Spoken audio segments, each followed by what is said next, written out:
Guys, আমার বার্থডের থেকে আমার বন্ধুগণ বেশি অপেক্ষা করে থাকে। তো আজকে ফাইনালি ওদের দিনটা এসেছে।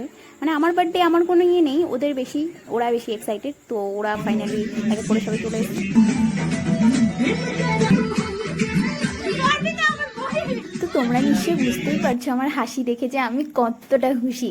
আর এইভাবে আমার মা আমাকে সারপ্রাইজ দেবে এটা আমি কোনোদিন ভাবিনি। আমি পুরো অবাক হয়ে গেছি, দেখতেই পাচ্ছ।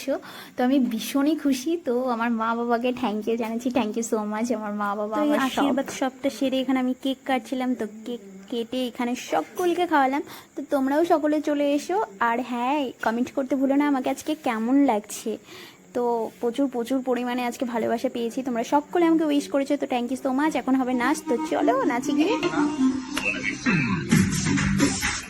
তোমরা বাইরে বার্থডে সেলিব্রেট না করে এইভাবে একসঙ্গে বন্ধুবান্ধব পরিবারকে একসঙ্গে নিয়ে বাড়িতে এইরকম এনজয়, ও অসাধারণ দারুণ মজা করেছে আজকে দিনটা। তো বন্ধুরা আবার পরের বছর হবে। তো তারপরে নাচ ছেড়ে এই যে এরা চলে আসে খেতে, কারণ এদের লেট হচ্ছিল, এরা যাবে বাড়িতে। তো আজকে প্রচুর মজা করেছে। তো আমাদের দিদি কাণ্ডটা দেখা আজকে সবাই প্রচুর এনজয় করেছি। তো কেমন লাগলো ভিডিওটা জানিও। টাটা।